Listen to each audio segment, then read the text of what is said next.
En psiquiatría hay un estado de ánimo que se denomina ilusión del indulto.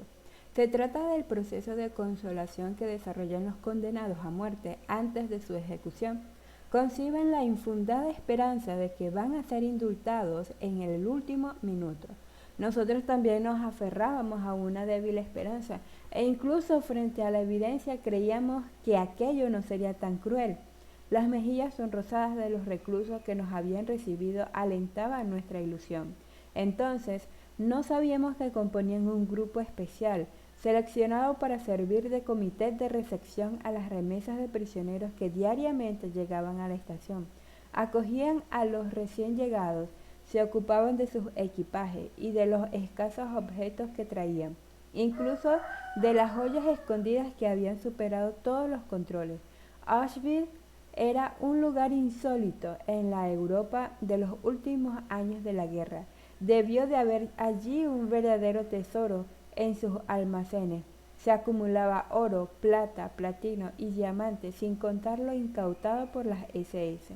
Metieron a unas 1.500 personas en un barracón para un máximo de 200, a la espera de trasladarnos a campos más pequeños, hambrientos, tiritando de frío. No disponíamos de espacio ni para estar en cuclillas, y menos para tumbarnos. En 4 días el único alimento que ingerimos fue un trozo de pan de unos 150 gramos. En esas duras condiciones oía a un prisionero veterano encargado del barracón regatear con un miembro del comité de recepción por un alfiler de corbata de platino y diamantes. La mayoría de las ganancias de tales transacciones se convertían en tragos de aguardiente. No recuerdo cuántos miles de marcos se necesitaban para comprar suficiente aguardiente como para pasar una tarde alegre, pero sí sé que los veteranos necesitaban beber. En estas circunstancias, ¿quién podría reprocharles que intentaran calmar su conciencia con la embriaguez?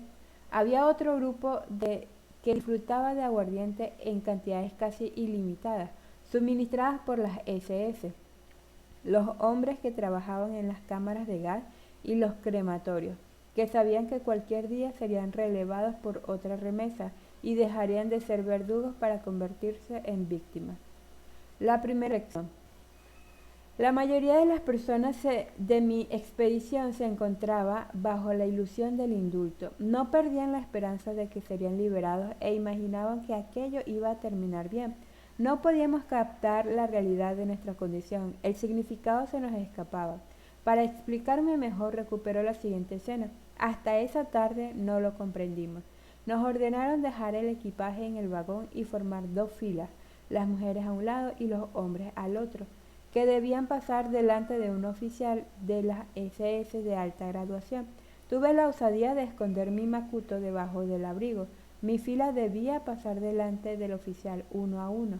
Me di cuenta de que corría peligro si el oficial descubría el macuto. Seguramente me tiraría al suelo de un bofetón, un escarmiento del que ya tenía constancia. Instintivamente, al acercarme a él, adopté una postura enérgica para disimular la pesada carga. Ahora lo tenía enfrente. Era un hombre alto y delgado, con un uniforme impecable que vestía soberbiamente. ¿Cómo contrastaba este porte elegante con nuestro aspecto mugriento después del viaje? El oficial mantenía una posición relajada, sujetándose el codo derecho con la mano izquierda, y su mano derecha estaba erguida y con el dedo índice señalaba con parsimonia a la derecha o a la izquierda. En aquel entonces ignorábamos el siniestro significado del leve movimiento de su dedo, apuntando ya a la izquierda, ya a la derecha. Con mayor frecuencia a la izquierda. Me llegó el turno.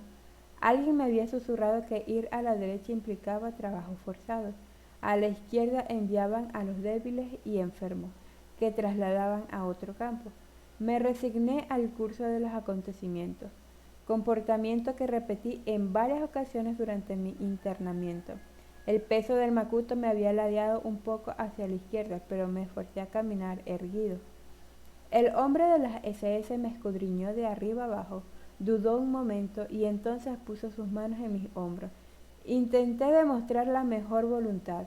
Me giró muy lentamente a la derecha y seguí en esa dirección. Por la tarde nos explicaron el significado del juego del dedo. Era la primera selección, el primer veredicto sobre la aniquilación o la supervivencia. Para el 90% de nuestra expedición había significado la muerte, y la sentencia se cumpliría a las pocas horas. Los que habían sido colocados a la izquierda fueron a la estación directamente al crematorio. Ese día me dijo un recluso que trabajaba allí. Tenía en las puertas, escrita en varios idiomas, la palabra baño. A cada prisionero se le daba a la entrada una pastilla de jabón y después, gracias a Dios, no necesito contar lo que sucedía después. Se ha escrito mucho sobre esa experiencia terrible. Los pocos que nos salvamos del numeroso grupo inicial conocimos la verdad esa misma noche.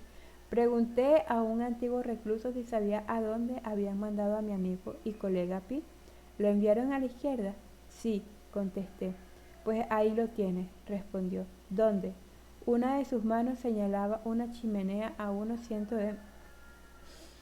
¡Uy, Dios! A unos cientos de metros que escupía una llamarada de fuego al gris cielo de Polonia. La llamarada se disolvía en una siniestra nube de humo.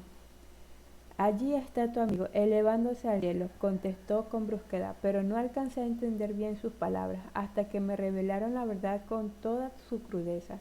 Pero me estoy anticipando a los hechos. Desde el punto de vista psicológico todavía nos esperaba un camino largo, muy largo, desde el amanecer en la estación hasta la primera noche en el campo, escoltados por los guardias de las SS, con sus pesados fusiles listos para disparar. Recorrimos a paso ligero pasando la alambrada electrificada, el trayecto de la estación al pabellón de desinfección. Para los que habíamos superado la primera selección fue un auténtico baño. Eso fomentó nuevamente nuestra esperanza de sobrevivir. Incluso los hombres de las SS nos parecían casi encantadores. Pronto descubrimos la razón. Eran amables con nosotros por el reloj de pulsera que llevábamos en nuestras muñecas, y con buenos modales nos querían convencer de que teníamos que dárselo. No teníamos que despojarnos en cualquier caso de todas nuestras pertenencias.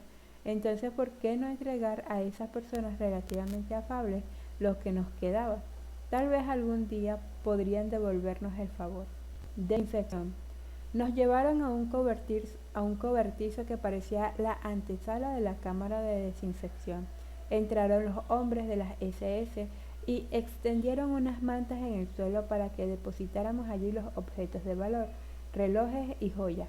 Para regocijo de los reclusos veteranos, ayudantes de los guardias, aún había algunos ingenuos entre nosotros que preguntaron si podían quedarse el anillo matrimonial, una medalla o algún amuleto de oro. No nos entraba en la cabeza que nos lo quitarían todo, absolutamente todo. Intenté ganarme la confianza de uno de los prisioneros veteranos. Acercándome sigilosamente, señalé el fajo de papeles del bolsillo interior de mi abrigo y le dije, mira, es el manuscrito de un libro científico. Sé que me vas a decir que no puedo esperar nada en estas condiciones y que debo estar agradecido de salvar la vida, pero no lo puedo evitar. Necesito conservar este manuscrito como sea. Es el trabajo de toda mi vida, ¿comprende? Parecía que comprendía. Empezó a esbozar una sonrisa, primero de compasión, luego de burlona, insultante, hasta que soltó una palabra en respuesta a mi ansiedad. La palabra más omnipresente de la jerga del Lager. Mierda. En ese momento comprendí la verdad desnuda del campo de concentración y me llevó a culminar la primera fase de mi reacción psicológica. Hice borrón y cuenta nueva, dejando atrás toda mi vida anterior.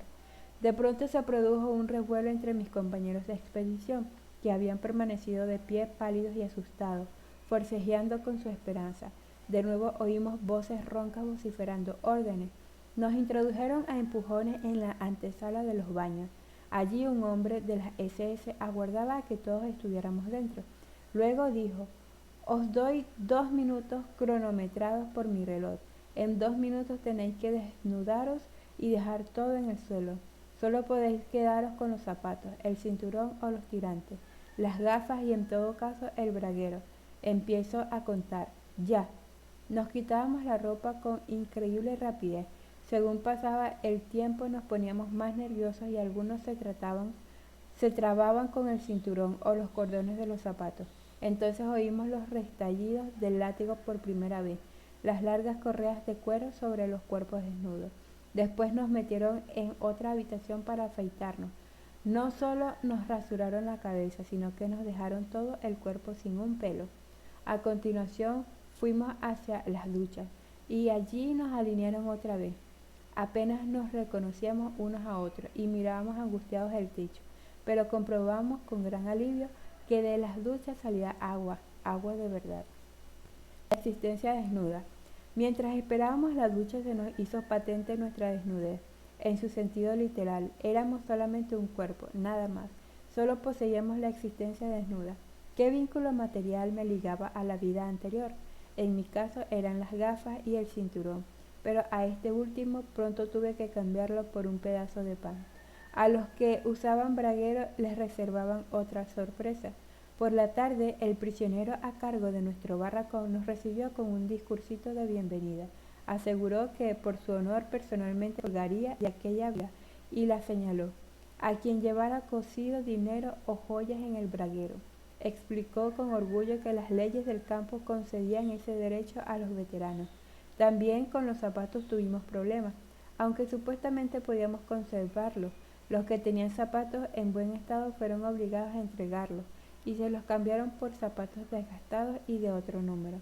Les fue aún peor a los que, guiados por el consejo de los veteranos, habían cortado la caña de las botas, disimulando el corte con jabón. Los hombres de la SS conocían esa práctica y metieron a todos los sospechosos del engaño en una habitación contigua. Oímos de nuevo los chasquidos de los látigos y los gritos de los torturados. Esta vez el castigo duró bastante tiempo. Las reacciones. Así se desvanecían una tras otra las ilusiones que algunos de nosotros habíamos aún concebido, y entonces, inesperadamente, la mayoría nos sentimos embargados por un humor macabro. Ese humor lo provocaba la conciencia de no tener nada, excepto nuestra ridícula existencia desnuda. Cuando las duchas empezaron a funcionar, todos hicimos de tripas corazón y bromeamos sobre nosotros mismos y sobre los demás. A fin de cuentas, salía agua de verdad. Además del extraño sentido del humor, se apoderó de nosotros otra sensación, la curiosidad. Ya había experimentado antes ese tipo de curiosidad como reacción primaria en situaciones extremas. Cuando haciendo montañismo sufrí un accidente que casi me costó la vida.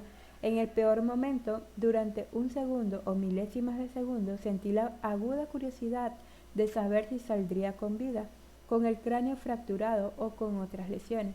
Esa fría curiosidad predominaba incluso en Auschwitz. Ella nos permitía distanciarnos de alguna manera de lo que nos rodeaba y nos facilitaba contemplar la realidad con cierta objetividad. En aquellos momentos utilizábamos ese mecanismo como medida de protección. Estábamos ansiosos por saber qué iba a suceder y qué consecuencias tendría. Por ejemplo, estar de pie a la intemperie, con el frío del final de otoño, completamente desnudos y mojados por el agua de la ducha. A los pocos días la curiosidad derivó en sorpresa. No nos habíamos resfriado. El lager reservaba muchas sorpresas semejantes para los recién llegados. A los médicos del grupo nos sorprendió comprobar la falsedad de los libros de medicina. Siempre se ha afirmado que el hombre necesita determinado número de horas de sueño para poder vivir. Mentira. Yo creía que ciertas cosas eran imprescindibles, que no podría dormir sin esto o vivir sin aquello. La primera noche en Auschwitz dormimos en literas de 3 pisos, en cada litera de aproximadamente 2 por 2.5 metros. Dormían 9 hombres directamente sobre tablones.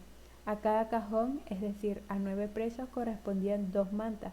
Lógicamente solo podíamos estar tendidos de costado, apretujados como sardinas en lata, lo que tenía cierta ventaja, combatir el frío que penetraba en los huesos. Algunos usaban de almohada sus zapatos, aunque cubiertos de lodo, a pesar de que estaba prohibido. Había otra opción, bastante penosa. Para hacer una almohada, apoyar la cabeza sobre el pliegue casi imposible del brazo, a punto de dislocarse. Pues bien, en esas infames condiciones conciliábamos el sueño, que nos traía alivio y olvido de las penas durante unas horas. Quisiera señalar algo más sobre nuestra capacidad de soportar los envites del lager. A pesar de no cepillarnos nunca los dientes y de la carencia vitamínica que sufríamos, Teníamos las encías más sanas que nunca. Resistíamos medio año con la misma camisa, si a eso se le podía llamar camisa. Otra cosa inexplicable, se helaban las cañerías y no nos lavábamos durante días ninguna parte del cuerpo, y sin embargo las llagas y las heridas de las manos sucias del trabajo en la tierra no suspuraban, a menos que se congelaran. Un prisionero que antes tenía el sueño ligero, a quien despertaba el más mínimo ruido, ahora dormía profundamente con otro compañero apretujándose a su lado y roncando en su oído. Si alguien nos hubiera preguntado si la afirmación de Dostoyevsky, que define al hombre como un ser que puede acostumbrarse a todo era cierta, habría contestado, sí, el hombre puede acostumbrarse a todo, pero no nos pregunte cómo lo hace.